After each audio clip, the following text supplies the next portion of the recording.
Já, velkomin á Rauðaborðunum. Hann kemur inn í lok þáttar, hann Hjálmar Míník Sigmarsson. Hann bandamaður Stígamóta. Það eru námskeið og starfsemi sem að Stígamót eru með fyrir karla kynferðisofbeldi. Hann ætlar að segja mér frá því hann Hjálmar. Nú kemur hann Kristján Þórður Snæbjarnarson, forseti ASÍ og ég ætla að ræða við hann stöðuna í kjaraviðræðunum. Hann nú formaður Rafiðnaðarsambandsins líka og sem slíkur niður í Karphúsi, en svo hann líka sem forseti ASÍ á fundu þjóðhagsráðs sem eitthvað að vigta saman pakka ríkisstjórnarinnar til þess að liðka fyrir samningum. Kemur í ljós og eftir þegar Kristján Þórður kemur hérna. Við byrjum eins og vanlega á fréttum dagsins. María Pétursdóttir. Já, það spurning hvað sé að frétta samningaviðræðum núna. Kristján svarar því. Kristján kannski svara því á eftir. Ja, það var reyndar að koma, Efling var að vísa, eins og sagtir, til sáttasemjara. Þau höfðu verið í húsinu að semja. Já, akkurat. En höfðu ekki búið að vísa viðræðum þangað. Núna verður ríkissáttasemjari verkstjóri. En þetta líka liður í því að ef þú vilt fara í verkvall, þá verður að byrja á því að vísa til sáttasemjara og vera þar í einhvern tíma, kannski minnsta lagi í viku og þá lýsur því yfir að viðræður séu árangurslausar. Þá máttu leita til félagina og fá heimild þess að fara í verkvall. Það er ágætt að rifja þetta upp, því þetta var ekki svona gamla daga. Nei. Þetta svona búin að vera svona frá 97. Hvernig var þetta í gamla daga? Þá gæti fólk bara að fara í verkvall. Þetta er þess að banna að fara í setuverkvall. Er það bannað? Já. Nú. Ég náði því að fara í setuverkvall. Fórum í setuverkvall því að var á NT. Já. Þá fengum ekki launin og var svona óvissa og þá var setuverkvall. Býtu, hvað var aftur NT? NT var tíminn. Já, tíminn. Skamman tíma. Þegar að tíminn þetta var upp árunum. Man ég ætlaði ekki 85, 86 kannski, eða kannski fyrir 84. Og þá breyttum svona lúk á tímanum, og NT. Já, þetta poppan eitthvað upp. Já, maður ráðinn frábæri ritstjórn. Ég kom seinna, ég ekki hlutað þeirri frábæri ritstjórn. Ég byrjaði þarna, fyrstu skref minn í blaðamennsku. Þarna voru margar stórkanonur og kannski segi ég bara seinna frá NT, því að þetta er skemmtilegu tími í íslenskri blaðasögu. En þetta endaði illa. Framsóknarflokkurinn tók yfir, Kitty Finnboga sem var svona maður sem reddaði öllu fyrir Framsóknarflokkin, kom og tók þetta yfir. Já, flest blöð endaði illa á Íslandi. Já, það er bara eins og flugfélögin. Það er eins og flugfélögin með þau eins og flugfélögin. Já, það er sagt flugið að það hefur verið tap á flugið síðan að Rætbræður hófuð sig á loft. Já. Svona að meðaltali þá hefur verið tap á flugið. Já. Sérst frá bara nánast upphafið daga. En blöð voru reyndar, var þetta græða blöðum ef að þú varst stærsta blæðið. Allir hinni töpuðu, það var þannig var staðan svona frá 1950 til 2000, 2010, fram að hruni. En ég að tefja þig með að segja frétti dagsins. Þú bara tefja þig. En varðandi kjaraviðræðurnar, það sem ég heyrði að því að Ragnar Þór dreifði þarna sögunina Brynju sem kom í gær. Já, akkurat. Sem að vera að hækka þetta er stórt atrið inn í kjarasamninguna. Já. Alma þessi saga var komin held ég núna á RÚV líka, það var viðtalið annað held ég á RÚV eða vísi annarkort. Já, svo var Guðmundur Hrafn var í Reykjavík síðdegis, segði ég. Já. Af því þetta er svo sláandi. Þetta er kona sem legði á 250 skall og tilkynnt að þessi búið hækka upp í 325.000. Þetta eru 75.000 krónur. Hún fær útborgað eitthvað 310, þannig að hún hefur bara lifað á hafragraut halva mánuðin með því að borga 250 sko. Núna á hún að fara að borga 325 og bara getur ekki. Þannig hún er bara sett á götuna. Þetta er 30% hækkun. Já. Þetta er sýnir bara ósöfnina. Og svo hefur verið að ætla til þess að launafólk sætti sig við 9-12% hækkun. Já, einmitt. Þannig ég held þetta ég eftir að hafa mikið. En ég meina það verður eitthvað að koma inn í samningarna núna, einhvers konar leigubremsur eða leiguþök, sko, en þetta er náttúrulega bara ekki tækt. Já. Og að því þetta er bara, við munum bara sjá vantarlega þennan bolta halda áfram að rúlla hjá öðrum leigufélögum og bara skemmdarverk á kjarasamningum í rauninni. Það er enda sagt sko að af stóru leigufélögunum þá er Alma langverst. Heimstaðinn skánaði mikið við að Norðmaðurinn keypti. Já. Er sagt. Bríet sem var svífurlegt félag sem að húsnæðis- og mannvirkjastofnun rekur. eftir gagnrýnina sem að þeir hafa fengið í haust, þá hafa þeir eitthvað aðeins reynt að laga til, til dæmis töfðu Við settum svona hækkanir. Vaksta bremsu einhverja á núna. Já. Þannig að Alma svífirlegt félag. Og svo það líka í eigu fólk sem er margfaldir milljarðamæringar og að nýðast á öryrkjum og fátæku fólki. Það er bara skuggalegt. En það hefur alltaf verið ljóst, alveg frá upphafi, og við tölum það í sumar og í haust og allt saman, að þessi samningar myndu annars vegar snúast að bæta fólki í verðbólguna og hins vegar að reyna að leysa vanda tiltekinna hópa húsnæðismarkaði. Annars vegar leigjenda og hins vegar þeirra sem eru með lána breytilegum vöxtum. Þessi spyr ég Kristján þetta eftir. Já, þú eru að spyrja Kristján þessu. Herðu, svo það Íbúðalánasjóður og þau mál. Robert Spanó segir að ríki verði bótaskylt. Já. Þá virkar ekki triksið hans Bjarna. Nei. Triksið hans var það að hóta því að setja Íbúðalánasjóð í þrot vegna þess að það væri eitthvað sem heitir einföld ríkisábyrgð. Já. Þannig að það var ekki svona full ábyrgð á þessu. Robert Spanó sem kemur nú úr Evrópudómstólum, verið þar í Mannréttindadómstóli Evrópu. Já, verið 10 ár eða eitthvað meira. Hann segir að þessi rök gildi ekki. Þetta geti eigendur bréfanna sótt allt á ríkissjóð. Fyrir almenning þá þetta, við sittum uppi með þessa 200 til 400 milljarða. Við erum búin að borga 70.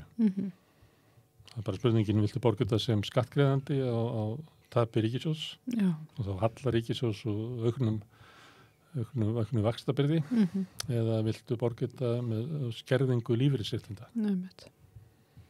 En við verðum alltaf ekki að spyrja því? Nei, við verðum ekki að spyrja því. Við höfum svolítið verið að fjalla það á samstöðinni af hverju þessi skuldi komin. Annars vegar það sem gerðist 2004 þegar að það voru tekin lán til langstíma inn í þennan sjóð og það formið á þeim var með þeim hætti sem að erlendir svona brasksjóðir vildu. Þetta er svipað með Salón Íslandsbanka. Það eru ykkur erlendir brasksjóðir að því að við höfum að vera í svo fínum klubbi að þeir eru spurðir svona hvernig viljið hafa bréfin eða hvernig viljið hafa tilboðið í Íslandsbanka. Þeir eru bara, viljum hafa lágt og viljum græða sem mest og þá segja Íslendingar, það er líka smartast að gera þannig og svo kaupa þeir bréfin og seldu þau svo aftur. Þetta er til langstíma en síðan lækkuðu vextur í Íslandi þannig að þeir gátu ekki náðinn peningum í sínum útlánum til þess að borga eða halda í við skuldabréfin sem þau fengu. Þetta var eitt. Annað sem við höfum ekki fjallað en ætlum að gera er að þegar þetta var ljóst að þá byrjaði Íbúðalánasjóður að lána peningana til bankana til þess að hann geti lánað almenningi sem að fór þá með peningin og greiddi upp lánin í Íbúðalánasjóður gerði það ástætti verra. En svo á svipum tíma þá var farið út í það að lána til bygginga leigufélaga. Þetta byggja upp leigumarkað með þessum peningum sem sátu inn í Íbúðalánasjóði. Það fór mjög illa líka. Þá var það þannig að leigufélaginu var lánað sem að byggðu blokkir keyptu þjónustuna verktökum sem voru í eigu sömu aðila. Já, þetta er alveg bara íslenska sagan einhvern veginn. Já, og þeir fengu lánað miðað við eitthvað svona 90% af því sem var áætlað byggingakostnaður. Já. Og borguðu verktakafyrirtækinu sem þeir áttu sjálfur, settu svo leigufélagið á hausinn. Borguðu sér gríðarlega peninga jarð út úr verktakafyrirtækinu. Já, þetta er ókvæslegt. Það er nokkuð svona dæmi, eitt mjög stort og frægt á Austurlandi, kannski segjum við frá því ekkert um samstöðinni. Síðan tók við eftir hrun að þá var það hvernig eignun voru teknar og síðan seldar og hrakverði út úr Íbúðalánasjóði. Já. Kannski 80-90 milljörðum ódýrara heldur en það kostuð í dag. Þetta er einhvern veginn, það verða einhvern veginn öll ríkis viðskipti að einhverju svona drullu svaði. Þetta er náttúrulega ekki ríkisviðskipti, þetta er bara einhvern lið sem er að nota sjóði ríkisins til þess að græða. Já, það er náttúrulega yfirleitt vegna þess að einhver innan ríkisstjórnana er spiltur, það er bara þannig. Lögin verði ekki nægilega vassheld einhvern veginn. Því meira brask, því betra. Já. Eigendur Alma auðguðust þess að við tölum í gær og innflutningshöftum á kjúklingi og svínakjöti. Nákvæmlega. Ræða það 100 miljóna ári Já. út af því. Þú borgar Það er þrefalt verð fyrir kjúklingin og þrefalt verð fyrir svínakjötið til þess að þau geta auðgast. Já.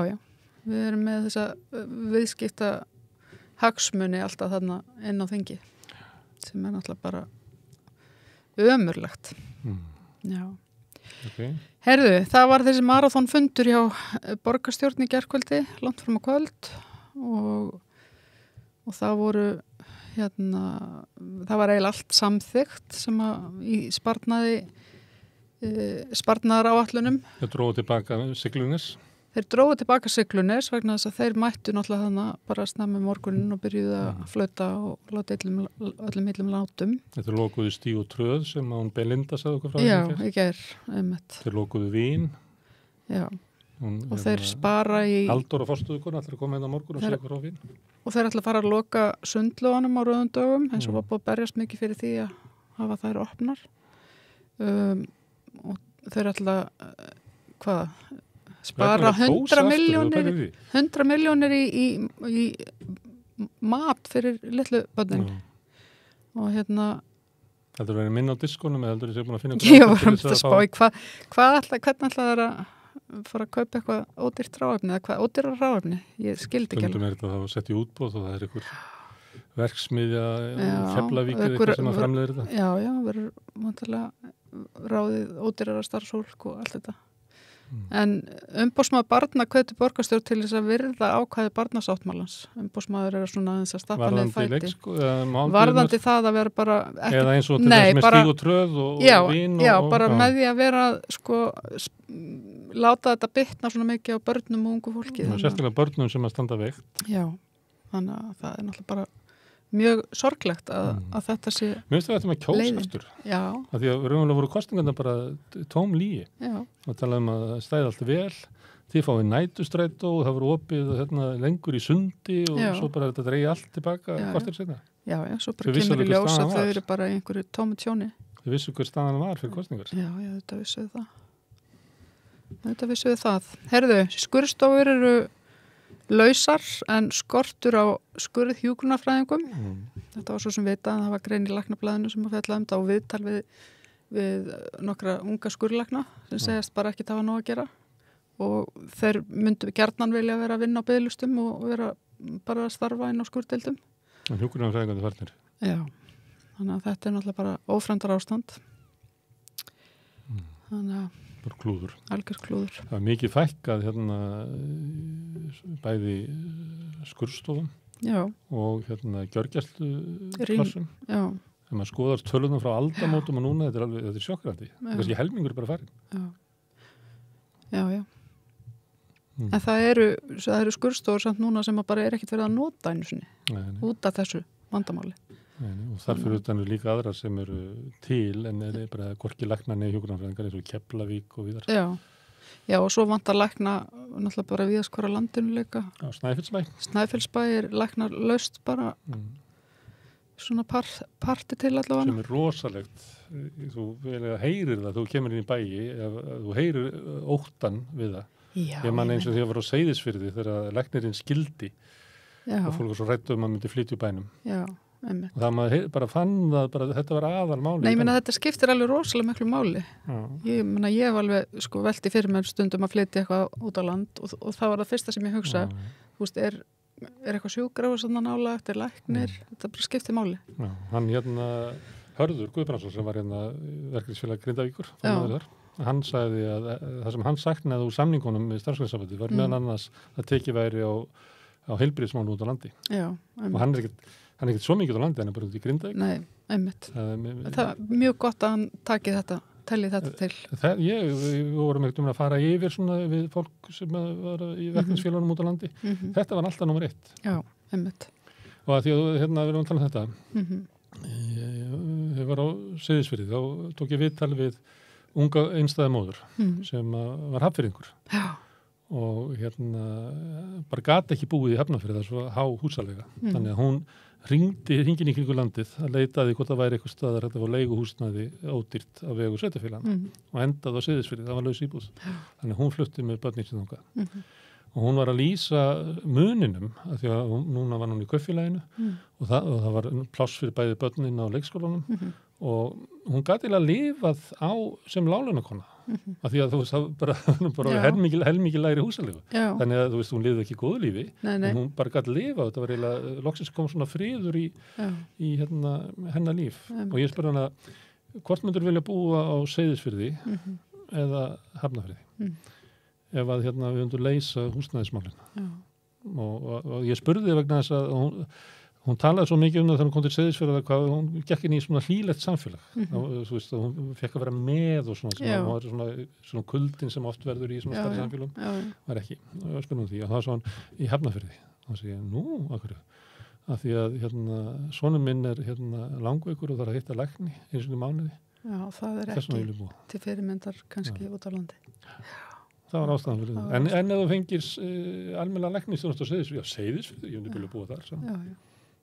Þannig að þú veist, læknisþjónustu út á landi, þetta er svo gríðarlega stórt mál. Þetta er fólk fyrir sunna bara áttu sig að þessu. Þannig að þetta verða svona hjá okkur líka, við komumst aldrei læknis. Já, þetta er pínlítið írónist svolítið, hvað það varðar. Ég herði í útvarpinu viðtal, það var útvarpskona að tala við lækni og svo spurði hann svona hitt og þetta heimilislækningar. Svo sagði hann eitthvað svona, að ég nú kannski einn af þeim fáu sem ekki að tala við lækni. Hann skammaði síðan verið að læknin vera upptökin í viðtali því að það er allra betur að komast til læknis. Nei, einmitt, nákvæmlega. Já, einmitt. Heyrðu, já. Hægri öfgamenn handteknir í Þýskalandi. Alltaf verða vitlaust. Svolítið, verið trú. Þegar maður sá hverju þetta voru, eitthvað svona menn á áttræðisaldri. Já, það er svona gamli kallar. Ég hugsaði það með líka. Hvað er í gangi eiginlega? En svo fannst mér líka einhvern veginn, sko, ég er nýbúin að vera að horfa á einhverju heimildamöndum Instarhing Hitlers og þannig að það svona pínulítið fór mig líka, sko, af því þetta, þú veist, skipulæð, sko, mér fannst þess að það væri bara svona að leika þetta eftir, sko, hvernig þegar nasismin er að byrja þá voru þeir náttúrulega komnir með, sko, 30% atkvæða og þriðjungin af þingheimi þegar það kveiktu í þinghúsinu. Já, en þeir byrja fyrr, sko, að reyna að gera byltingu, sko, löngu áður. Þá voru þeir ekki komnir, þeir voru ekki komnir á þing, sko. 24 í inn í München þegar þeir eru að ráðast hann inn í eitthvað bjórkellaranna, hvað sem að hétt hjá lögreglunni og sleppa henni svo óvart út og eitthvað svona og fara heim og er eitthvað rosa halda þeir sér bara búin að taka yfir borgina. Hitler hugsaði sem gangi í fangelsinu en þessi prins þarna sem er 71 árs að frá 24 til 30, jú, hann kannski nærði, það var það 87. Já, þannig að hann var sleppt. Já, þegar hann getur og verið búin að plotta fyrir næstu atrinu. Já, einmitt. En já. Ég hef ekki einsinn inn í þetta, mér finnst þetta bara eitthvað, það er eitthvað komist við þetta. Já, en þetta er... Stjórnundur alltaf að bjarga okkur frá öllum mannskotana. Já, en þetta er... Bjarga okkur frá sjúkdómum, frá einhverju endalaus vá sem er alltaf verið að bjarga okkur frá.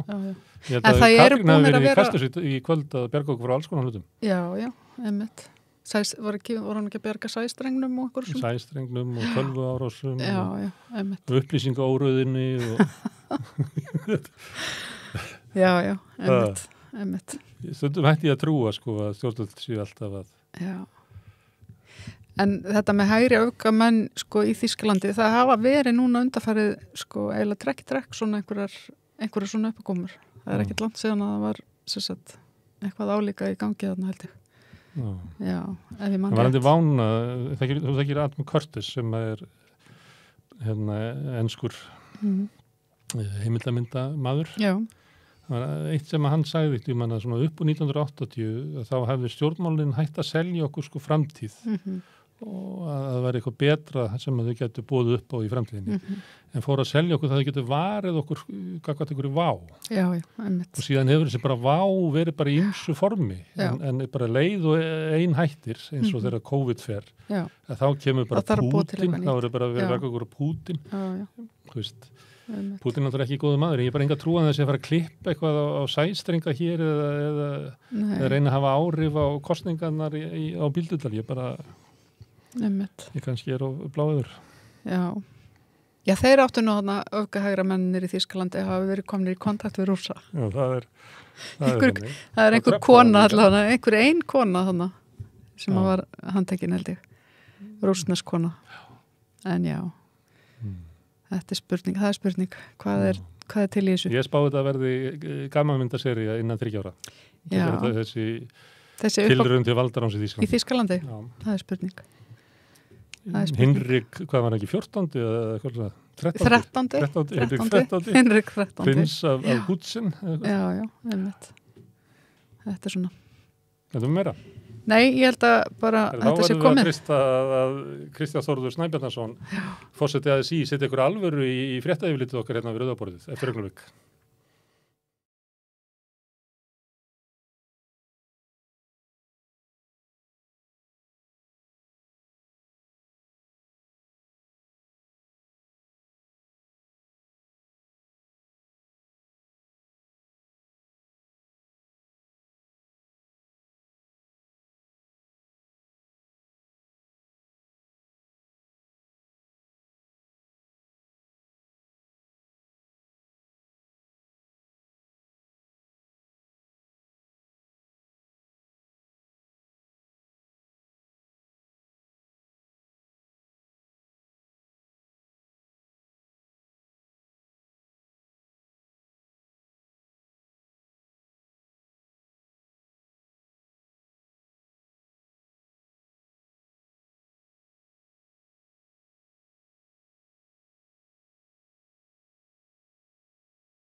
Það eru kjaraviðræðurnar. Kristján Þórður Snæbjarnarson, formaður Rafiðnaðarsambandsins, var niður í Karphúsi að semja. Þú ert líka forseti Alþýðusambandsins eins og við vitum. En byrjum á þið eru í samfloti með VFR. Akkurat. VFR rendi sér svona inn í eitthvað samflot. Já, við vorum að stækka samfloti okkar núna helgina, þar sem að VFR og Landssamband íslenskra verslunarmanna bættust inn í samflot. Landssambandið VFR er náttúrulega 95% af Landssambandinu. Já, það passar. Og sami formaður ekki? Jú, sami formaður yfir báðum og en þannig að þetta er orðið þetta er orðið töluvert stór hópur sem við erum að semja fyrir núna. Og stærri heldur Starfsgreinasambandið, sáhluti Starfsgreinasambandið sem samdi? Já, akkurat, það passar. Þetta eru 59.000 manns á baku þetta samflott eins og stærni núna. Þegar að samningunni gerður, að þá voru bæði stjórnvöld og samtök atvinnulífs sem voru að segja að þetta væri svona samningur sem að væri fyrirmynd næstu samninga. Sættið þið ykkur við það? Já, nú er alltaf þannig að samtök atvinnulífsins eða við sem myndur okkar reyna að segja það að þetta sé ákveðin merki fyrir það sem að eftir kæmi. Nei, við þetta svo sem samþykjum það ekki. Þessi samningar eru þetta miða mjög að þessum hópi sem að þarna var samið fyrir og það eru þetta bara eðlið þeirra samninga að ná yfir þann hóp. Með lægri tekjur en því? Sem eru með lægri tekjur og eru í svona taxta umhverfi Já, og nær þeim hópi bara býsna vel og er að fanga þau megin atriði. Við hins vegar erum með tekjuhóp sem er auðvitað, annars vegar er þetta iðnaðarmanna hópurinn sem er á ákveðnu launabili og síðan verslunarfólk fólk líka. Þannig að þetta er svona, já, nær ekki til þess hóps sem að við erum að semja fyrir.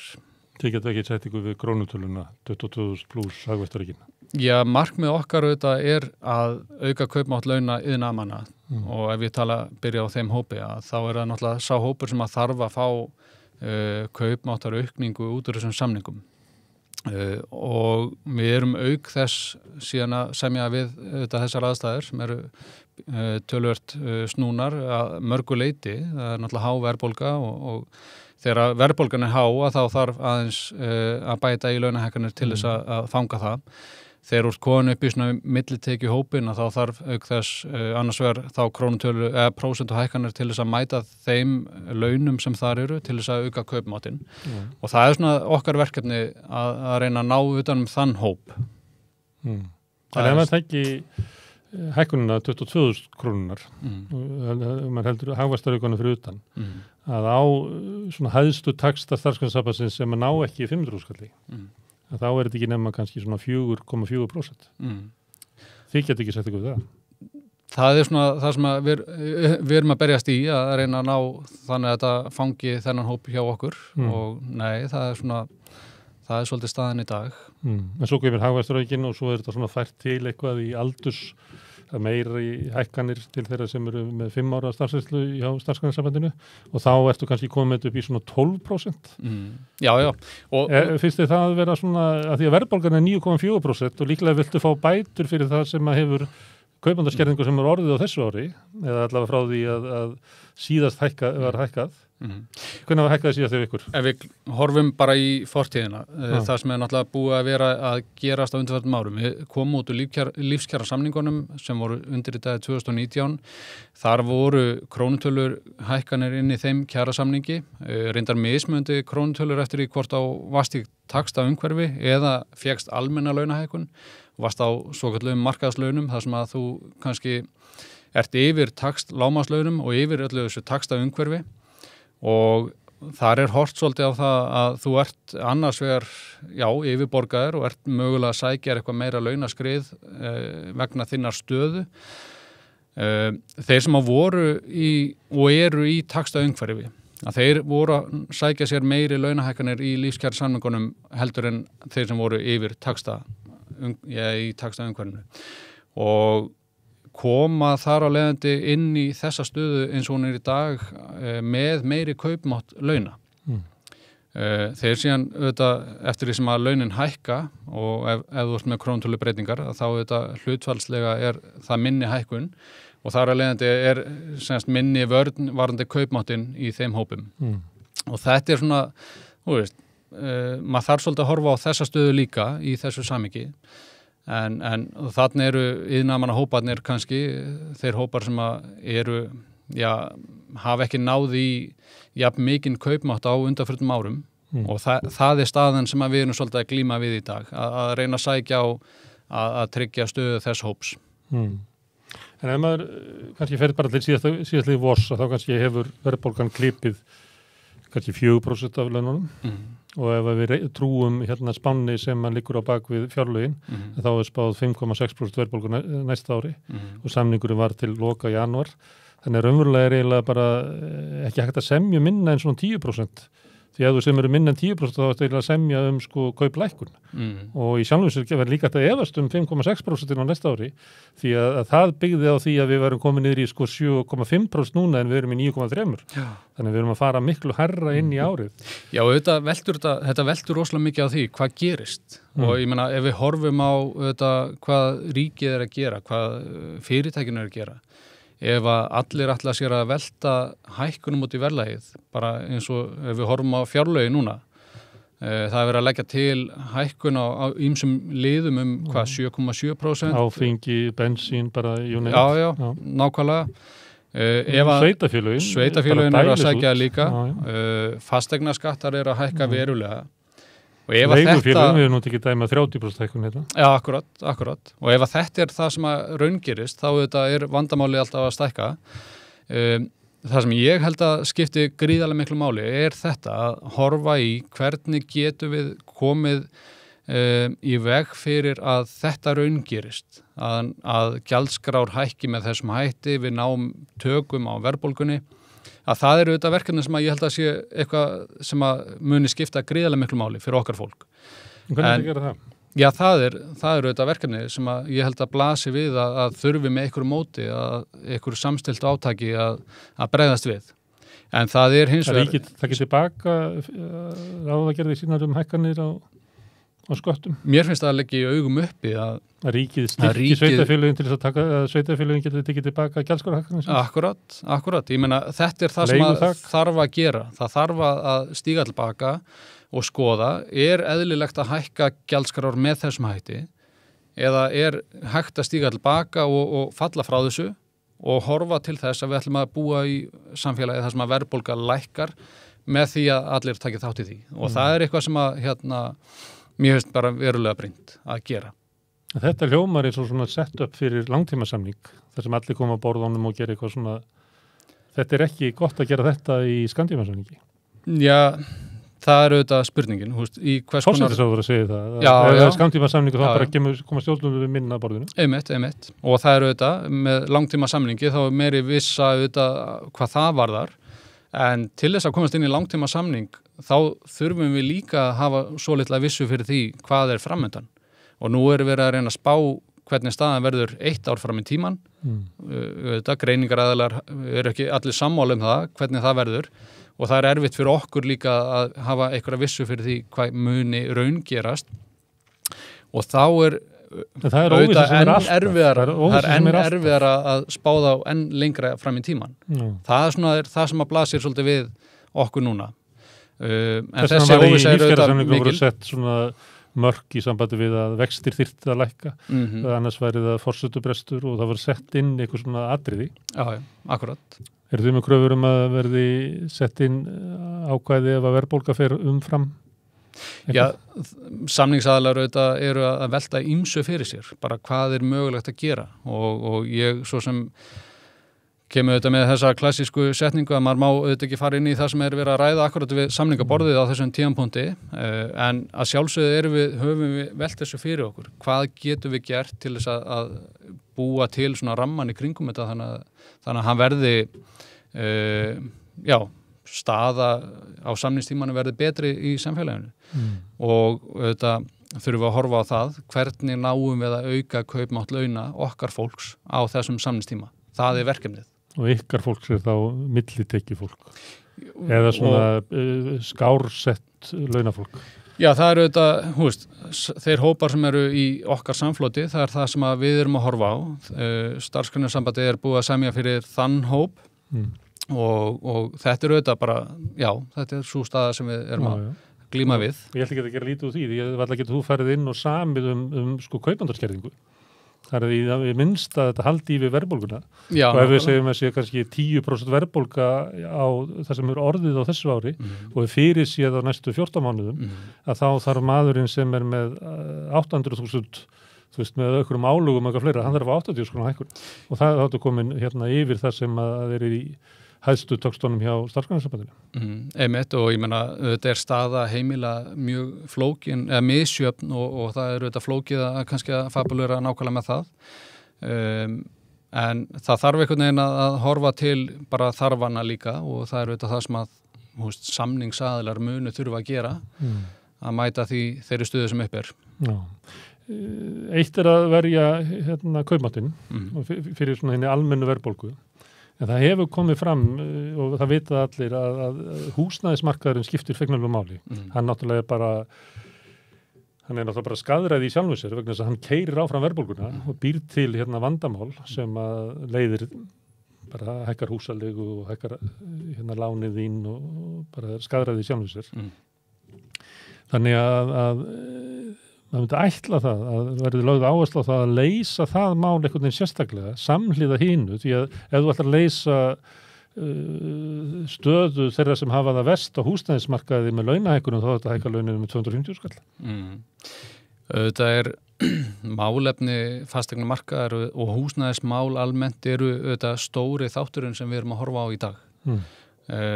Við erum þetta búin að sjá gríðarlega miklar hækkanir á fasteignaverði sem eru drifnar áfram af, maður veit ekki hvaða öflum nákvæmlega. Leiguverð hefur verið að hækka alveg svakalega á undanförnum árum og þetta blasir við svolítið að það þarf að einhvern veginn að bregðast við þannig að leiguverð hækki ekki áfram hjá fólki en því miður erum við að sjá bara dæmi eins og kom fram í gær 75.000 króna hækkun á leigu á einum tímapunkti sem er auðvitað bara gríðarlega mikið högg á heimilin. En þetta, það þarf auðvitað að grípa inn í aðgerðir þannig að ná svona böndum þennan markað. Hvernig er það hægt? Það er stóra spurningin. Hvernig er það hægt? Hvaða öfl eru það á bakvið þetta sem að drífa þessi atriði áfram? Ég veit ekki. Ég held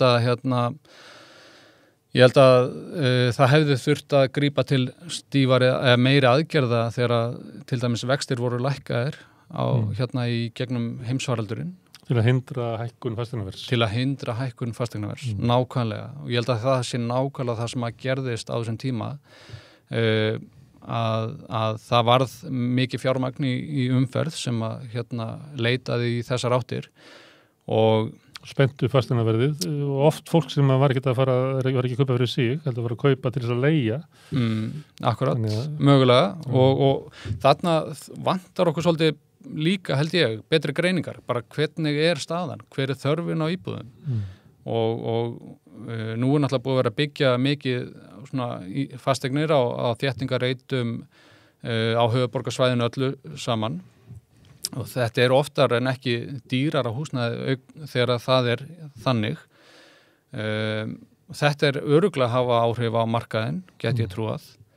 Þannig að það er svona ýmis atriði sem að þarf að skoða. Hversu hátt hlutfall af íbúðum er út á í leigu, Airbnb íbúðir eða slíkt og ég held að við þurfum einhvern veginn að fanga betur þennan markað, bara tómar íbúðir sem eru í útleigu en í skammtímaleigu. Þessar íbúður þurfa að komast í langtímaleigu til fólks og þetta þarf að bæta þennan ramma í kringum það. Hvernig á að gera leigusamninga þannig að sé ekki hægt að hækka leiguna eins og raun ber vitni. Við erum að sjá allt og mörg dæmi það, til dæmis með leigubremsu eins og Danir fóru... Þeir settur bara frost á leiguna. Það mátti hækka svo lítið langt. Þeir eru með, ég menna ekki hvað það var 14% verðbólga, en þú máttir hækka eitthvað 2%. Ég held að mátt hækka 2-4%. Þetta var töluvert undir verðbólgu. En þetta var bara leið til þess að lækka raunvirði leigu á næstu 2 árum. Já, nákvæmlega. Og það eru eitthvað sem við þurfum að komast í eitthvað svona fyrirkomulag, að setja skýrari reglur utanum þetta fyrirkomulag. Tryggja stöðu fólksins en ekki fjármagnsins. Og það er svona lykillinn, held ég. Þannig að ég segir svolítið, þegar var samið lífskjarasamninga 2019, þá lofuðu stjórnvöld að gera þetta. Já. Akkurat. og hvað ætlar að fá annað svona lofur sem að það er ekki svo heimt? Já, ég held að það sé erfitt að endurvinna lofórðin. Ég held að það verði ekki, en auðvitað þurfa stjórnvöld að stíga inn og bæta auðvitað þennan ramma. Eins og að lofa síðast varandi vexti og verðtryggingu sem betur fer þá komumst við í það ástand á samningstímanum núna að vextir lækkuðu verulega og fólk fór úr verðtryggðum lánum til dæmis yfir í óverðtryggð lán sem að ég tel að hafi verið mikið heillaspor fyrir samfélagið en núna erum við auðvitað í þeirri aðstöðu að stýrivextir hafa hækkað gríðarlega mikið og fólk er því miður að neyðast til þess að fara úr óverðtryggðum lánum yfir í hinn verðtryggðu aftur. Það er þetta að sjá, það er bara mikill straumur. Já, og það mun aukast ef ekkert verður gert fram á við. En á sama tíma að þá er það viðurkennt að áhrif af stýrivexta hækkunum eru minni þegar að fólk er í verðtryggðu umhverfi. Og þá er auðvitað spurningin í hvaða vegferð eru að fara. Ef að stýrivextir eru farin að hafa áhrif, en fólk fer að velja aðra kosti sem að hafa neikvæð áhrif á heildina. Já, líka svo þeirra með að skilja að hverju það eina leiðin sem við höfum gegn verðbólgu er að draga úr kaupmætti þeirra sem að er eiginlega að fara með allt ráðstöfunarfé sitt í húsnæðiskostnað. Bara fyrir mat og húsnæðiskostnað og svo þegar þú hækkar vextina þannig að þú tekur af mér 50 eða 70 krónur Akkurat. Að þá dregi úr neyslu minni.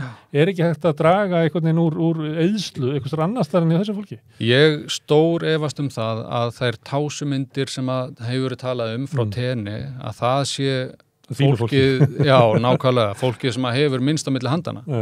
Ég meina, fólkið sem hefur minnst á milli handana, það er ekki að leyfa sér að fara ellendis.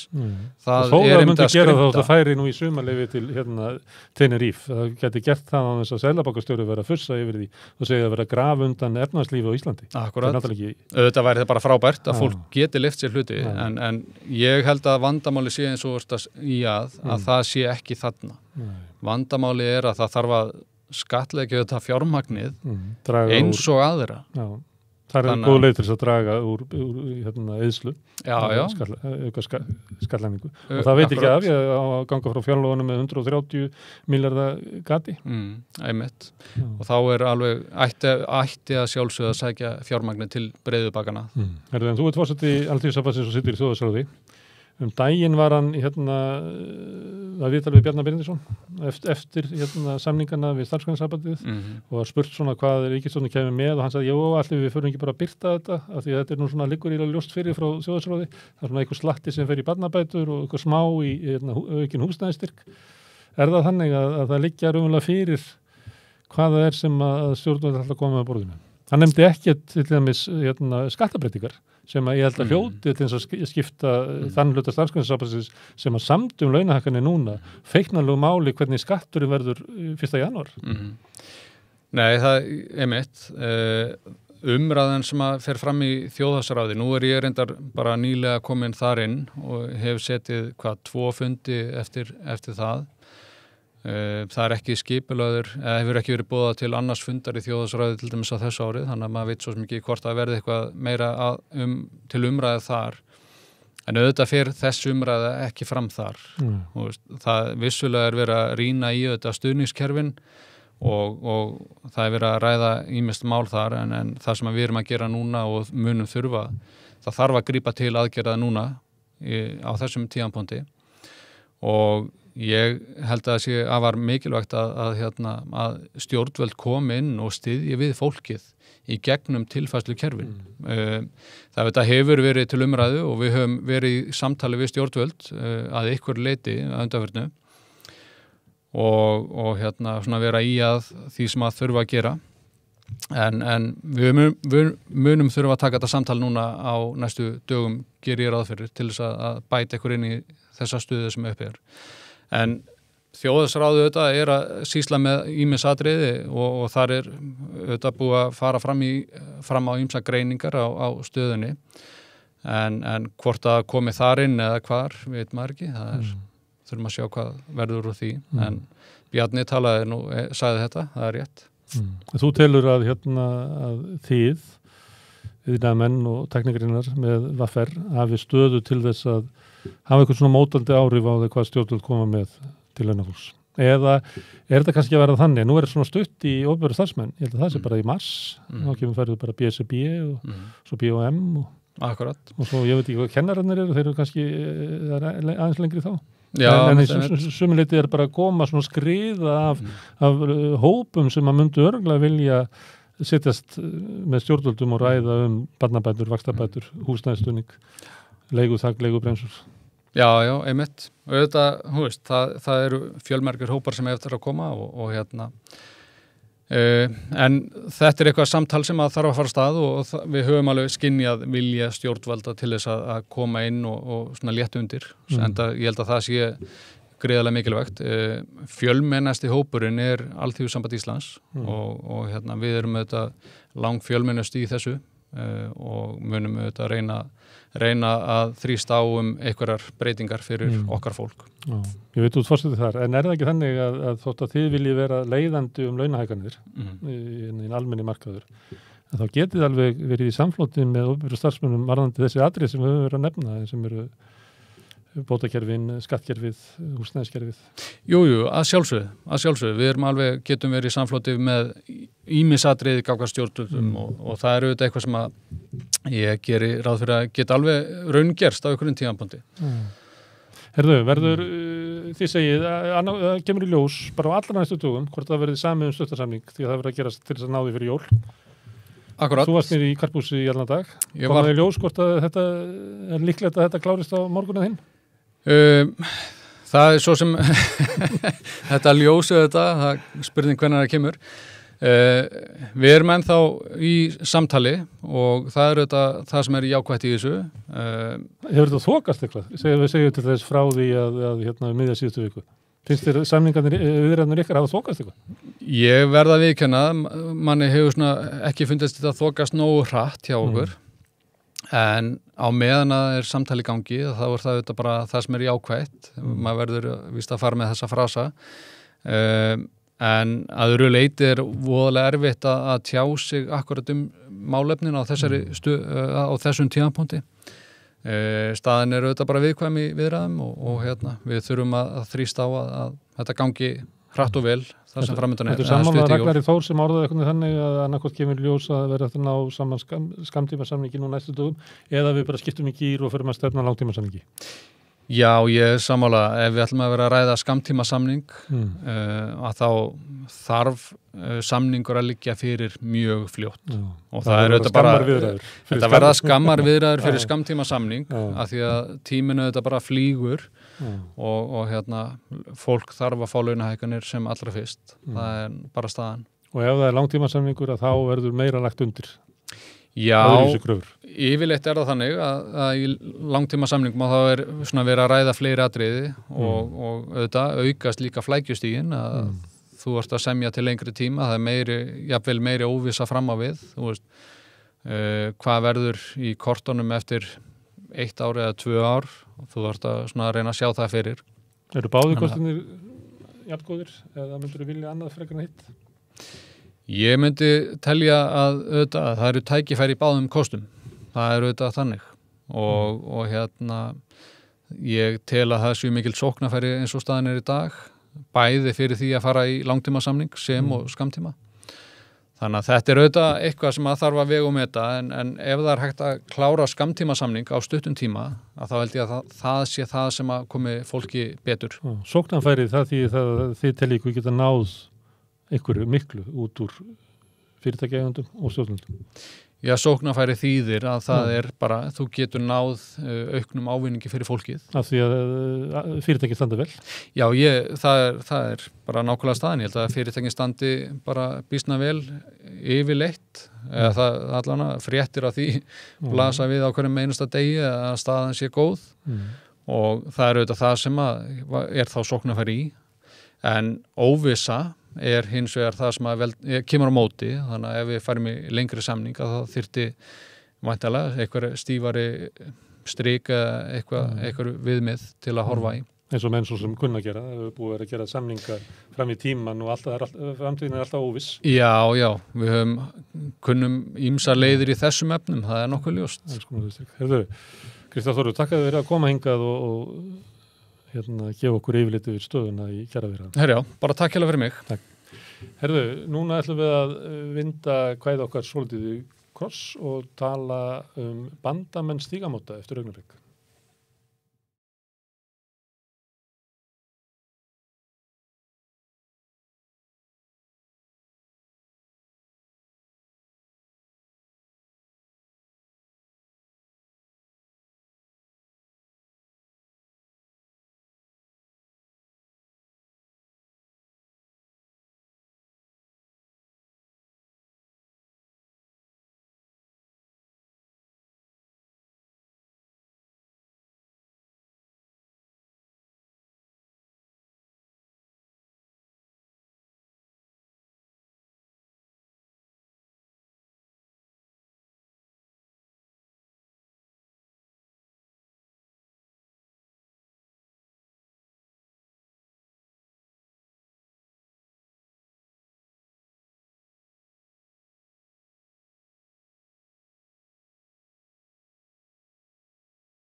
Já, þá var það komið að kynferðisofbeldi sem við nú oft fjallaðum hérna við Rauðaborðið.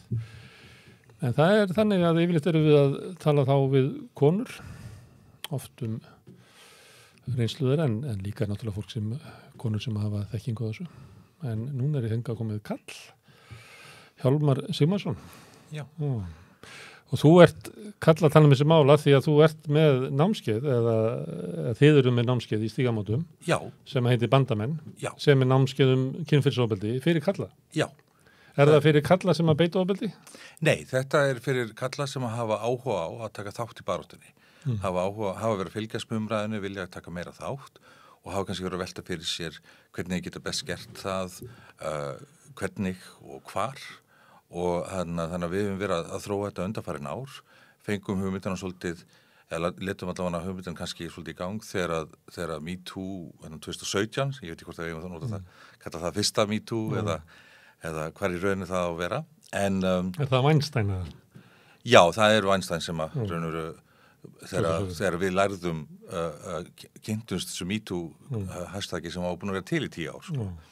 En það auðvitað fór þetta heilmikið af stað út allan heima, það er ekkert að fara út í það, en hérlendis líka og eitt af því sem kom þar fram var auðvitað fyrir utan allar sögunar og hversu umfangsmikið þetta er og hversu margar konur hafa orðið fyrir kynferðisofbeldi og kynferðisláreitni bara út ævina. Og þá var ein spurningin sem var varpað fram, var einmitt hvað ætla karlar að gera. Og þá ákveðum að nota tækifæri, við vorum búin að vera aðeins að pæla í þessu í nokkur ár. Mér minnir ef ég má grípa fram í, ég minnir að þá hafi verið sagt, þið er bara að þegja og hlusta. Já, það var kannski svona áhersla ná að hlusta var svolítið mikið og til þess að geta hlusta almennilega þá þarf maður kannski að þegja eða ekki vera að gjamma.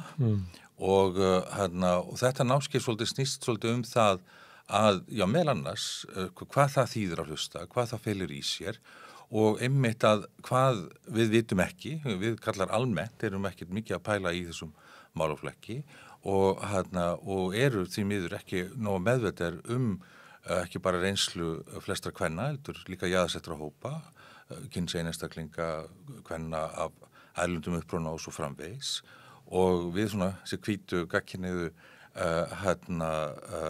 einstaklingar, kallar, við forréttindapésar, takk fyrir að bara nefna það beint, við komum svolítið upp með það að vera ekkert að pæla í þessu.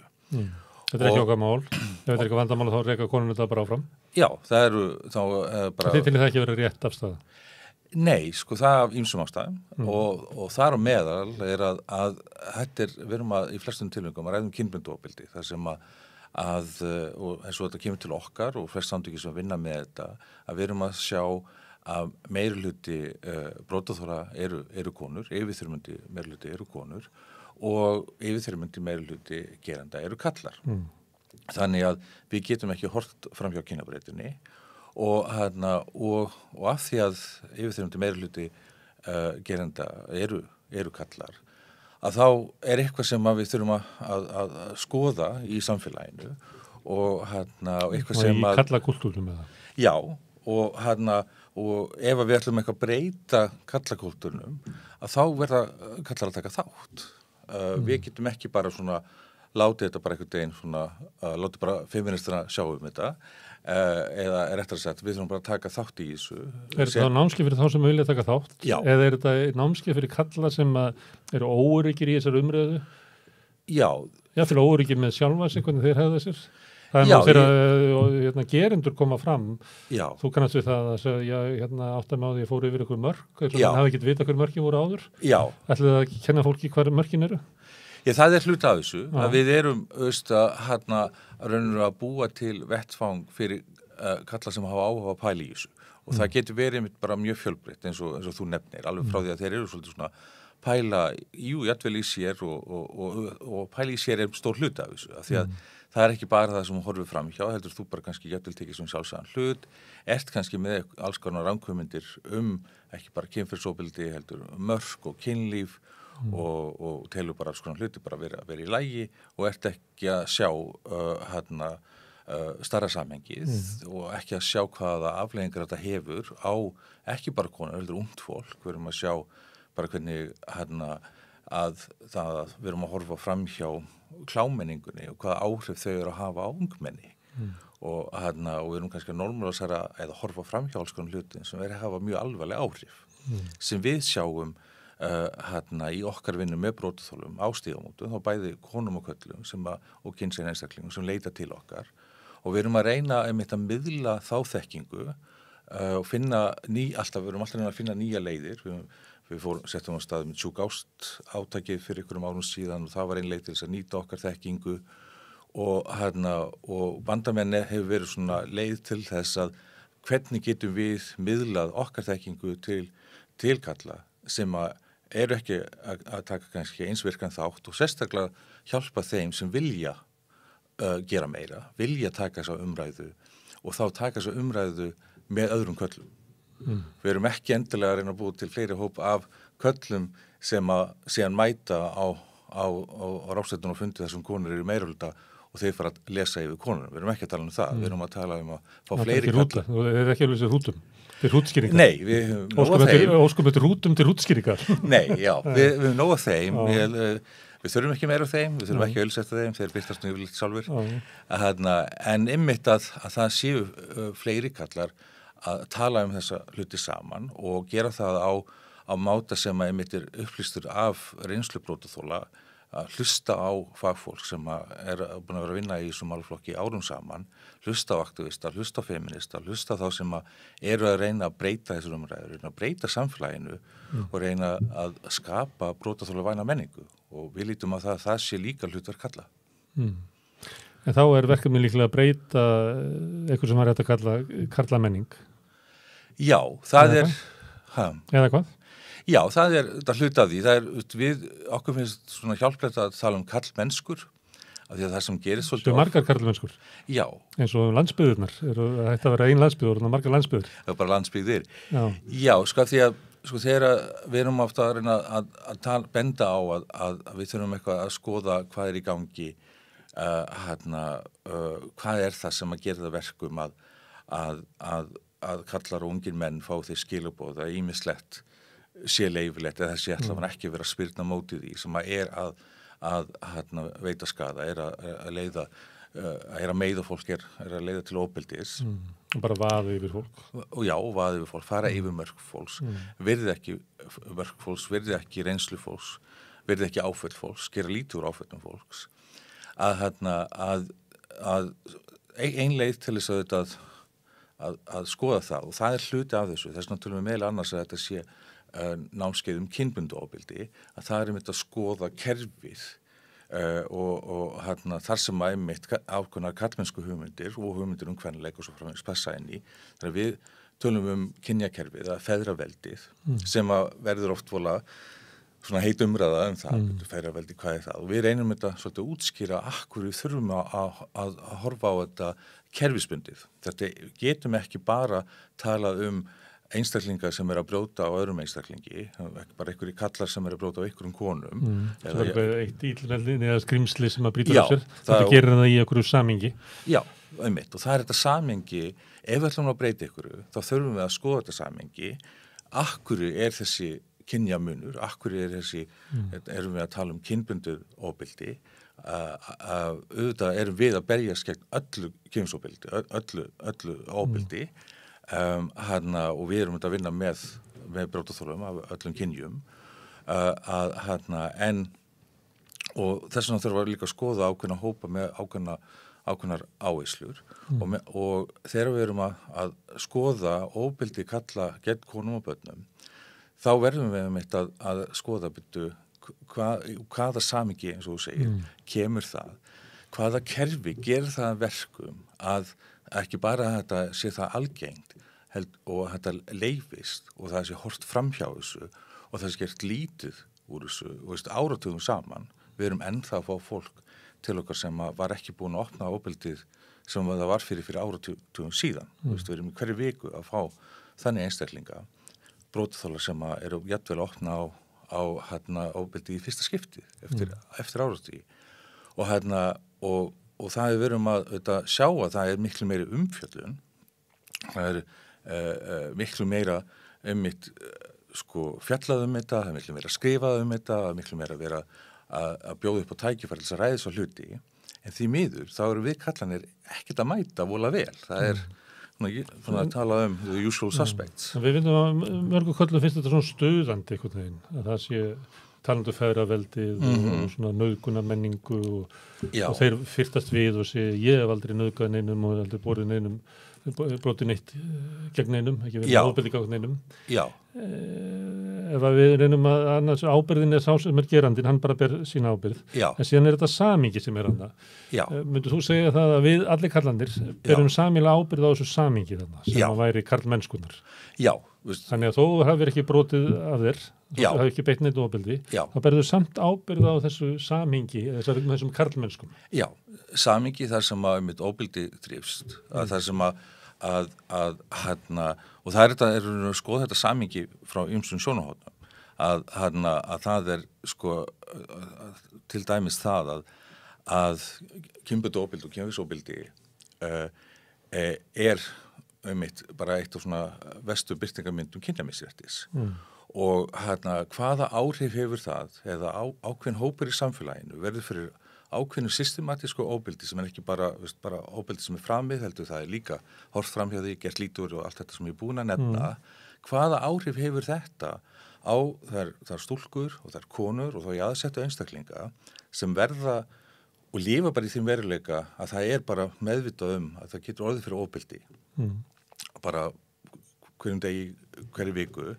Hvaða áhrif heldur þetta hafi á bara þeirra líf almennt, þeirra heilsu, þeirra andlega heilsu, nám, atvinnu, félagslíf, fjölskyldulíf, að hafa orðið fyrir kynferðisofbeldi og það var ekki tekið alvarlega. Þú annarkvort telur þig ekki að geta sagt einum frá, eða þú sagði frá, þá var gert bara lítið úr því. Það er verra að segja frá en þegja. Sumir segja það voru mistök að segja frá, af því að viðbrögðum voru þannig að... Við þekkjum það náttúrulega, fyrir aftur í sögunni, að það voru bara mægur að segja þetta við dætur sínar. Já. Ekki það að það væru illar, það er bara að trúðu því að það væri verra að segja frá, heldur en að þegja. Já, og það er, ég meina, við erum þetta ennþá að takast á við það að henni ýmsu kerfi og þar með réttakerfi er ekkert endilega að ná að grípa þennan málaflokk. Það er ekki, við getum ekki tala að þessi ýmsu kerfi séu brotaþolavæni eða allavega ekki eins brotaþolavæni að þau eiga vera. Þau mæti einmitt einstaklingum sem verða fyrir mjög alvarlegu ofbeldi sem hefur afleiðingar út í lífið og hefur áhrif á lífsgæði, andlega heilsu, líkamlega heilsu og möguleika til þess að taka þátt og treysta og bara hafa það sjálfsöryggi til að taka þátt í hinu og þessu og þetta er þetta mismunun sem að við getum ekkit bara breytt bara með einu hnappi eða einni lagasetningu. Við þurfum alveg gífurlega viðhorfsbreytingu og við erum þetta að sjá viðhorfsbreytingu en hún virkar þetta bara svolítið svona sem hálfkák ef að bara hlutasamfélaginu er að taka þátt í því og sérstaklega við kallar, við hefum Það hættir náttúrulega ekki ef að kallanir breyti ekki við sínu viðhorfum. Nei, það er einmitt ef þetta er glæpur sem er bara ekki talin vera glæpur eða refsilaus glæpur eða það þú upplifir ekki afleiðingar af broti að þá þetta er þetta ekki alvarlegt þá má þetta eða þú kemst upp með þetta og við breytum þessu ekki nema að við kallar förum að tala um þetta bara að öllum okkar hóttum á þeim vinnustöðum, kaffistofum, vinahópum.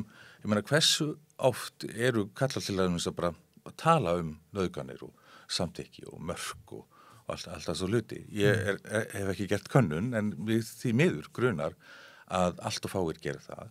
Meðan að ef við myndum skoða bara hins svona meðal hóp kvenna eða vinkvenna eða stelpu vinahóp það er nú bara mikla líkur á því að kynferðisofbeldi í einhverju mynd hefur komið til umræðu. Já, og það er oft bara mikil þekking sem er okkur hulin. Það er bara það er þekkingin í kvennahópum bara tiltekna kalla og hlera. Já. En svo hefur svolítið komið í ljós með samskiptamiðlunum, þá opnast bara inn í það, þessi heimil var náttúrulega ykkur leyti til áður. Já, og það er, umræðan hefur þetta kannski snúið svolítið mikið fræga eða þekkta eða áhrifamenn en við þurfum að líka hugsa það bara hluti af myndinni, að það þarna hellingur af óþekktum mönnum, áhrifamiklum eða hafa einhver völd í sínu samhengi, að við þurfum að ekki bara að hafa áhuga á þessu þegar að kemur í ljósi að það einhver orðrómur að vera ásakað eitthvað frægan, sko. Við þurfum að svolítið gera þetta meira heildrænt og það að brotaþolar upplifi að það séu hlustunarskilyrði fyrir alla. Það séu ekki að það þarf ekki einhvern veginn að passa inn í umræðina og valda jöfnuna. En þegar við unnum með kollum áður, þótt að bandamenn séu svona vera að forma það, eða hvað? Er þetta til bara... Já, við erum búin að vera aðeins 4 ár. Já, við erum búin að 4 ár. Já. Þá ætla ég að spyrja þig, sko, hvaða kallar koma til þín og til ykkar? Á þetta námskeið... Kom ekki kannski, vantar þið ekki ná til kallana sem þau kom ekki til þín sem þú undir helst ná í? Já, reyndar hefum við svolítið verið að leggja áherslu á þá sem vilja taka þátt í þessu. Já. Vilja læra meira, vilja skilja betur, vilja fá aðeins meiri innsýn.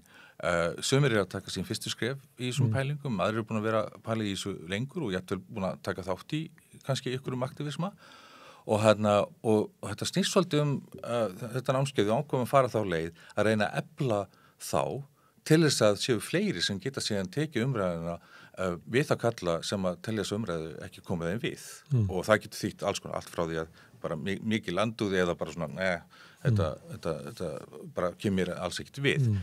Og einmitt að á frá fyrstu námskeiðunum, sko 2018, þá voru bara strax nokkrir þar sem segja, já, mér vantar bara verkfæri til þess að tala þessa hluti við kalla sem ég vinn með, kalla í mínu umhverfi. Í vinnuskólunum. Bara í vinnuskólunum, það voru menn sem voru verkstjórar og pítsusendlar, alls ég vil tala þessa hluti, en ég veit ekki alveg hvernig ég á að gera það. Og okkur langar að efla þá, stækka þann hóp og við lítum á þetta svolítið sem svona langtíma plan, að því við vitum það enga töfralausnir þetta svona Þú ert að flytja fjall með teskið. Já, þetta er svolítið svona bara slowly but surely, sko, ef ég má sletta eins. Og er árangur að þessu finnst þér? Já, það er allavega áhuga á þessu og þeir sem hafa tekið þátt hafa, sko, flestallir tala að þetta er bara þeir hafa lært heilmikið að þessu og þeir hafa líka mjög hjálplegt að æfa sig í að ræða þetta við aðra kalla og sjáum hvernig þeir geta rætt þetta við aðra kalla og það eru fleiri kallar sem að vilja hlusta og ræða og taka þessu umræðu í sitt samhengi og síðan hefum við verið að heyra sögur þar sem að menn hafa tekið í sitt umhverfi bæði annarkvort bara í ykkur samtöl eða í ykkurar aðgerðir, stærri eða minni og svo hafa við erum svona búin að vera að heyra í nokkrum fyrirtækjum en það er við heldum námskeið fyrir félaga eða stjórnendur í BSRB eða svona ýmsar sem komu að BSRB og líka Íslandsbanka og það eru fleiri þannig aðlar, þannig að það eru líka fyrirtæki og félag og samtök að sýna svo áhuga og við erum búin að finna svona bestu leiðina bæði til þess að miðla það þannig að við byggum til heimasíðu þar sem að upplýsingar námskeið og alls konar fræðsluefni er aðgengilegt. Þú, menn koma námskeiðin og svo fara menn að tala í vinnuskúlnum eða í sínum hópi á leiðin á völlin eða í biljart sem að taka kallaði aðtannir. Hvað er það sem hvað þröskuld er fólk að fara yfir eða kallar að fara yfir? Hvað er erfitt? Akkur er kallar erfiðleikum með að tala þetta? Já, sko þeim kannski stundum finnst að þeim er erfitt með kannski að taka umræðu eitthvað sem að þeim finnst skipta máli en þeir kannski tells ekki þekkja málflokkin alveg nógu vel til þess að fara nógu djúpt í hann og kannski sérstaklega taka kannski umræðu við eitthvað sem er með eitthvað mótspyrnu eða jafnvel eitthvað stæla og en líka kannski líka fá til þess að þeir fá hann að tækifæri til þess að og það er það sem við En þessi með stælana? Já Nærðu þú nokkuð tíman sko þóttu farið á námskeið á þér og náður alls konar rökum og hann er alltaf með stæla með stælana Já, þessi með stælana er nú sjaldnast að mæta námskeið sko. Ég sá sem að kemur námskeið til þín hann kemur með vopp frá þér og alltaf að fara að tala við þennan sem er með stælana en hann kemur bara með eitthvað nýja stæla þessi með stælana Já, en sá með stælana getur verið alls konar það getur verið sko ýmsar ástæða fyrir því ég bjó hérna óvart til eitthvað flokk sko, en það getur verið allt frá bara algjör andúð á þessum málaflokki í eitthvað óryggi og þá einmitt sko ræðum við og við þeir deila líka þáttakendurinn á námskeiðinu hvað þeir hafa prófað og hvað hefur virkað fyrir þá og við reynum að líka taka smá svona einmitt hugaflæðis æfingar og höfum líka prófað smá svona hlutverka æfingar og þá einmitt kemur sko feedbacki oft frá þáttakendunum það getur verið mjög uppbyggilegt og svo bendum við líka á að þetta snýst ekki alltaf að sannfara einhvern í einu samtali að við sem erum búin að vera lengur í þessu við lítum frekar á að vera að sá fræjum og fá það kannski til þess að hugsa hlutina aðeins örvísi og kannski fyrstulega bregðast svolítið örvísi við veist, fara ekki bara strax í vörð þegar eitthvað segir kallar og feminismi og kynferðisofbeldi í sömu setningu og að reyna einmitt og við reynda ræðum líka sko að það má líka velja þá sem vilt ræða þetta en það er líka að ræða þetta á ólíkan hátt í ólíka menn veist, og jafnvel mín reynslega líka ef þeir sem eru með mestu anduðana og þeir bara mæta með stælum að þá er bara fínt að varpa spurningunum á þá og segja, ok, hvað veist þú þekkir ykkur sem hefur orðið fyrir kynferðisofbeldi, hvernig heldur einhverjum líði að heyra þessa hluti, þannig að stundu þarf maður aðeins að augra til þess aðeins að tjónka við þeim en það er engin ein leið og svo þetta fyrir getur maður ekki alltaf að tekið samtalið þegar maður renti stundum í því að vera að mæta í veslur og þá þurftum maður bara að svara fyrir alla feminista og maður fær þetta má líka fá leyfi til þess að ekki taka umræður sem maður kannski til ekkert endilega hafa neitt árangur en það að æfa sig í því að ræða þessa hluti og ræða þetta við aðra kalla og ég til bara svona kannski varpa bara fram spurningu og segja, byrju, akkur segir að þetta sé bara ígjur, veist að konur sé bara ígja að þetta sé svona algengt. Hefurðu kynntir tölunar, hefurðu skoðað skýrslur frá kvennatkarfinu og stigamótum og öðrum samtökum sem að vinna í þessu á Íslandi. Og það er eitt held ég það sem að slær margar þáttekundur á þessu námskeið er að fyrsta leið, það eru rúmlega 10.000 brotaþolar sem hafa nýtt sér þjónustu bara á stigamótum. Og við lítum að þetta sem rosalegt akkeri að geta miðla þeirri þekkingu. Og ég byrja þetta námskeið alltaf á því og segja, ok, svona vinnum við með brotaþolum, þetta er ástæðan fyrir við gerum það, þetta eru tölunur okkar, þetta eru birtingarmyndir á óbildinu, þetta eru afleiðingarnar. Og það sem að kannski enda með að sitja mest í þeim eru hversu fjölbreyttar og miklar og margbrotnar afleiðingarnar eru. Hversu mikil áhrif óbildið hefur á líf fólks og árum saman. Gríðalegu sársauki í þessum 10.000 sögum.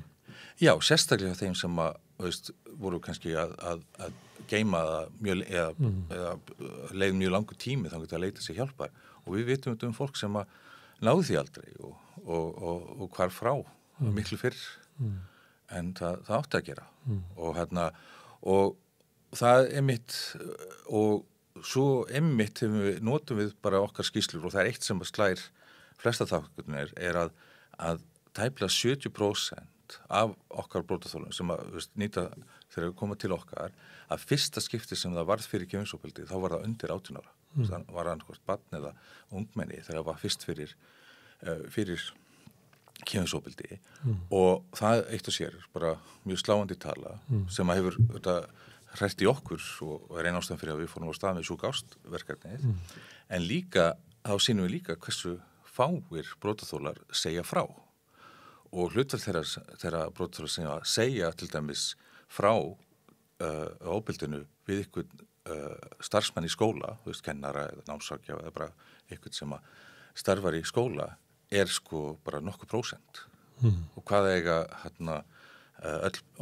flestar börn á Íslandi sameiginlegt þau fara í skóla og bara brota þeim þessum 70% af okkar fólki, bara brota þeim sagði ykkur skólastarfsmanni frá óbildinu, opnaði á það við og hversu miklu tíma verja börn í skóla og það er þannig við reynum að þannig að vera að laga samfélagið og kultúrin til þess að þolendur geti tjá sig auðvelda aðgengi þeirra að segja frá. Já, það er eins og umræðnum óbildi kynferðisofbeldi í framhaldsskólum hefur svolítið kannski varpa ljósi á núna í haust, það fór nú ákveðum MeToo-bylgja af stað þar. Hversu mikilvægt það að einmitt að skoða þetta heildrænt, að skoða þetta út frá skólamenningu. Ekki bara, brotaþoli þarf að tilkynna og þá getum við fara að skoða það hvort við getum gert eitthvað. Heldur einmitt hvaða skilaboð fær brotaþoli, og það bara gefið að í öllum framhaldsskólum landsins eru brotaþoli kynferðisofbeldis. Og út frá því getum við ályktað það í flestum þá framhaldsskólum landsins eru þá líka gerendur. En óháð því hvort það sé sami brotaþoli og gerandi saman mál séu saman í skóla, óháð því þá skiptir það bara rosalega miklu máli hvaða skilaboð brotaþolinn fær þegar að mæta í skólan. Að sé einmitt skilningur fyrir því að þú verður orðið fyrir miklu áfalli, að þú þurfir einhvers konar stuðning, einhvers konar aðstoð. Ekki talandi ef að gerandinn í skólanum eða umræðu ofbeldi kemur upp sem að tryggarar hefur alveg áhrif. Og en ef að skólinn býður bara eftir að einhver nemandi kynnir, þá þetta hefur nemandinn engan tilfinningu fyrir því hvernig menningin hér, hvernig verður mér tekið. Ef það engin skilaboð, ef það bara þögn þangað til ykkur segir eitthvað. Við lítum á það að eins og með bara skóla, að samfélagið við berum ábyrgð á því að brotaþolar kynferðisofbeldis upplifu það að það eigi rétt á því að leita sér hjálpar þegar það verður fyrir kynferðisofbeldi. Það þarf ekki að bíða, heldur að skilaboðin séu bara mjög skýr. Og til þess að við náum því auðvitað okkar aðartakmark eru þetta að stoppa allt kynferðisofbeldi og allt kynbundið ofbeldi og allt ofbeldi auðvitað helst líka. En til þess að ná bara því að allir brotaþolar upplifi að dreigi rétt og leita sér aðstoðar, þá þurfum við öll að taka þátt í því og hluta því líka að við búum til menningu, ábyrgðarmenningu, þar sem við hjálpum gerendum að taka ábyrgð líka. Við getum ekki líka bara hunsað gerendur, við getum ekki bara ýttum út. Við erum komin á það stað, við getum ekki nota skrimslahugtakið það, við getum ekki bara láta eins og þetta séu bara ekki hluti af okkar samfélagi. Við verðum að viðurkenna það, þeir bara líti út bara eins og við. Og við þurfum þá að finna og leiðir og skapa menningu þar sem við hjálpum, við viljum koma vekk fyrir ofbeldið, en hjálpa þeim gerendum, þeim einstaklingum sem hafa brotið á öðrum að taka ábyrgð. Hvernig gerur það? Það nú þetta fyrstulega ef við byrjum að tala gerendur og við erum svona rétt farin að gera það. Lengst af þá bara var líku við, leit þetta svolítið út eins og þetta væri bara gerendalaus glæpur. Þegar við fórum að tala brotaþola, þegar við fórum að gera það og fyrst tölum við bara nauðganir bara í kringu Vestmannahelgi. Kringum 2005 þá var ennþá þannig að það var bara að tala nauðganir í kringu Vestmannahelgi og menn voru hissatir alltaf að vera með eitthvað átak á öðrum ástíma. Hvað það að gera? Þetta gerist bara kringum Vestmannahelgina. Og þannig að við erum búin að ná þetta. Það líður nú ekki vika að sé ekki einhver umfjöllun kynferðisofbeldi í einhverju miðli. En við þurfum að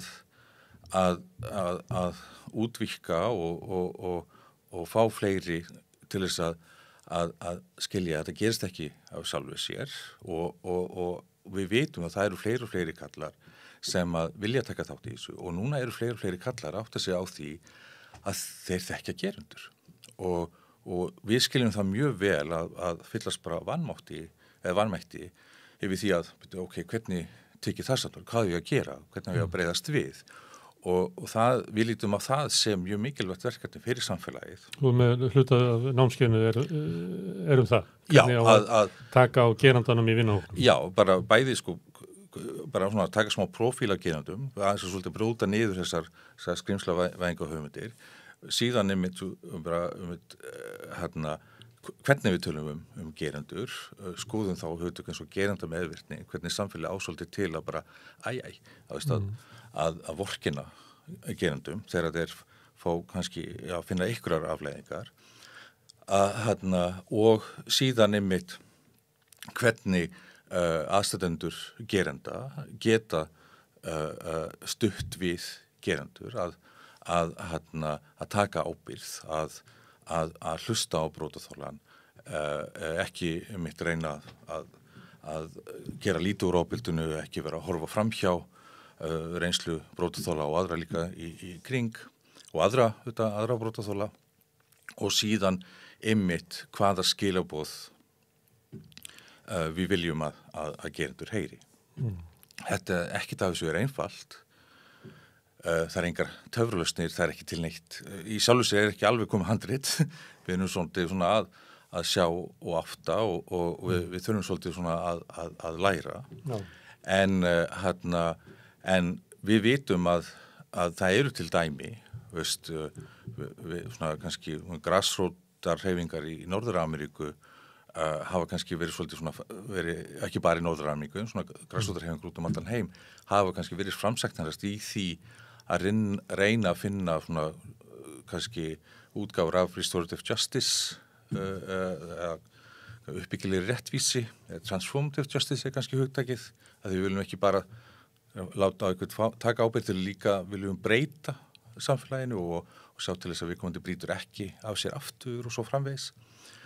Og það svona kannski fann að vera meiri umræðum það að við eigum svolítið kannski að ekki sleppa réttarkerfinu en ekki láta réttarkerfið dominera þessu umræðu. Af því að umræðan hefur svolítið verið, ég meina hann nú saklaus, eins að búið að sanna sekt og svo framvegis. Við feldum niður kæru og ákærðu ekki. Já, það liggur ekki fyrir ákæra, þá getur þetta ekki hafa verið brot eða verið alvarlegt. Já, þannig að ekki það þessu einfalt. En ég held að því meira sem við tölum og pælum í þessu... eitthvað að þessu ætlar að leysa á námskeiðinu með bandamönnum? Já, við viljum ekki vera það hrókafull að við séum með sannleikan.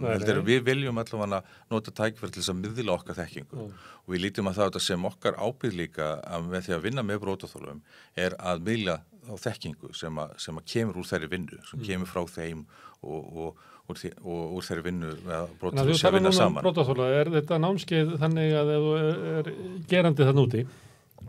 Já. Þetta námskeið fyrir hann eitthvað sem vill svona vinna með það?